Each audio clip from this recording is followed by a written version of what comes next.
सभी भक्तों को कोटि कोटि नमन।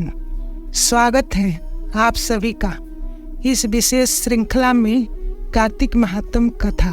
कार्तिक मास सनातन धर्म के सबसे पवित्र महीनों में से एक है। इसे दामोदर मास के रूप में भी जाना जाता है और इस मास में भगवान विष्णु की विशेष कृपा प्राप्ति होती है।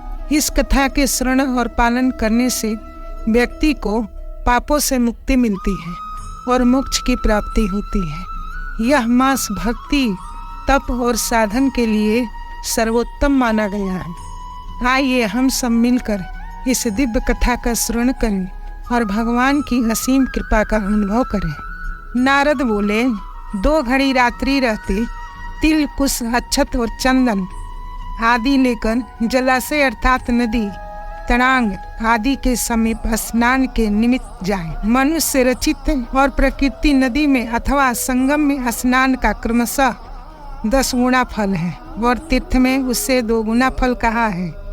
विष्णु भगवान का स्मरण करके स्नान का संकल्प करें। फिर तीर्थ आदिकों के और देवताओं के निमित्त कर्म से अर्घ आदि का दान करें। अर्घ मंत्रार्थ: कमल नाभ भगवान को नमस्कार है और जलाशयी भगवान को नमस्कार है। हे हर्षिकेश, आपको नमस्कार है, आप मेरे अर्घ को ग्रहण करें। आपको नमस्कार है। वैकुंठ में, प्रयाग में और बद्रिकाश्रम में विष्णु गए और 3 प्रकार के पद स्थापित किए। इससे मुनि, वेद और यज्ञ इन सबों सहित जहाँ विष्णु ने 3 प्रकार से वास किया, वहाँ देवता मेरी रक्षा करें। हे जनार्दन, हे देव देवेश, हे दामोदर, मैं तुम्हारी प्रसन्नता के लिए कार्तिक में विधि पूर्वक प्रातःकाल स्नान करूँगा।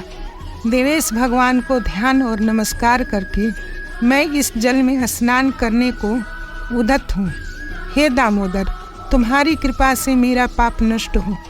अर्घ मंत्र: हे हरे, कार्तिक महीने में विधि पूर्वक नहाया हुआ मैं व्रती हूँ, अतएव मेरे दिए अर्घ को राधा सहित आप ग्रहण कीजिए। हे धनुजेंद्र निषूदन अर्थात हिरण्यकश्यपु का वध करने वाले, कार्तिक के महीने में नित्य तथा नैमित्तिक कर्म में मेरे अर्घ को आप ग्रहण कीजिए। व्रती पुरुष गंगा, विष्णु, शिव तथा सूर्य का स्मरण करके जल में प्रवेश करें। फिर नाभि पर्यंत जल में स्थित हो विधि पूर्वक स्नान करें। गृहस्थ तिल और आंवलों का चूर्ण लगाकर स्नान करें और विधवा स्त्री तथा सन्यासियों को तुलसी की जड़ की मिट्टी लगाकर स्नान करना विहित है। सप्तमी, अमावस्या, नवमी, दूज, दशमी और 13 इन तिथियों में आंवले और तिल को लगा के स्नान न करें। पहले मल स्नान, बाद में मंत्रों से स्नान करें। स्त्री और शूद्रों को वेदोक्त मंत्रों से स्नान नहीं करने को कहा गया है। वे पुराण के मंत्रों से स्नान करें। स्नान का मंत्र: भक्तों के आनंद देने वाले जिन भगवान ने देवताओं के कार्य के निमित्त 3 रूप धारण किए थे, सब पापों को नष्ट करने वाले हे भगवान, कृपा करके मुझे पवित्र करें। जो देवता विष्णु की आज्ञा पाकर कार्तिक व्रत करने वाले की रक्षा करते हैं, वे सब देवता मुझे पवित्र करें। बीज रहस्य और यज्ञ सहित वेद मंत्र और देवताओं समेत कश्यप आदि मुनि मुझे पवित्र करें। गंगा आदि सब नदियाँ और तीर्थ तथा जल देने वाले 7 समुद्र समेत नदी और जलाशय मुझे पवित्र करें। अदिति आदि पतिव्रता, यज्ञ सिद्ध सर्प और 3 लोकों की औषधियाँ और पर्वत मेरी रक्षा करें। व्रती मनुष्य इन मंत्रों से स्नान करके हाथ में पवित्री धारण कर ऋषि, मनुष्य, पितरों इन सब के विधि पूर्वक तर्पण करें।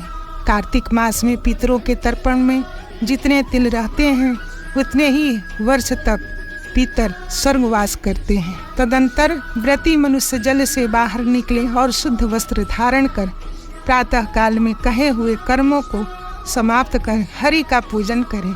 तीर्थों और देवताओं का स्मरण कर भक्ति में तत्पर मन हो चंदन फूलों से युक्त अर्घ दान करें। मंत्रार्थ: मैं व्रती और कार्तिक मास में विधि पूर्वक नहाया हूँ, सो मेरे दिए हुए अर्घ को हे हरे राधा सहित आप ग्रहण करें। तदंतर चंदन फूल तथा पानी से वेद पाठी ब्राह्मणों की भक्ति पूर्वक पूजा कर बारंबार नमस्कार करें। ब्राह्मणों के दाहिने चरण में तीर्थवास करते हैं और वेद उनके मुख में स्थित है और सब अंगों में देवता वास करते हैं। इस कारण उनकी पूजा करने में मैं पूजित देव होता हूँ। पृथ्वी में ब्राह्मण अव्यक्त विष्णु के स्वरूप है। इस कारण कल्याण चाहने वाला पुरुष उनका अपमान न करे, अपमान अथवा विरोध न करे। इनके बाद प्रति मनुष्य को हरि की प्रिय तुलसी की पूजा करनी चाहिए।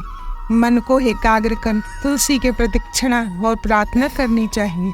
हे तुलसी के देवताओं द्वारा तुम पहली निमित्त की गई, मुनीश्वरों द्वारा पूजी गई है। हे हरि की प्यारी, तुम मेरे पापों को दूर करो। इसके बाद स्थिर मन हो पुराण संबंधी हरि की कथा सुन। भक्ति युक्त व्रती मनुष्य फिर से उन ब्राह्मणों का पूजन करें। पहले कही हुई सब विधि को जो भक्तिमान मनुष्य भली भांति करता है वह विष्णु की सलोकता को प्राप्त करता है। रोगों को दूर करने वाला और पापों को नाशक, उत्तम बुद्धि देने वाला और पुत्र धन आदि का साधक तथा मुक्ति का कारण ऐसा हरि का प्यारा कार्तिक व्रत है, उसको छोड़कर दूसरा नहीं है। बोलो श्री कृष्ण भगवान की जय। राधे राधे।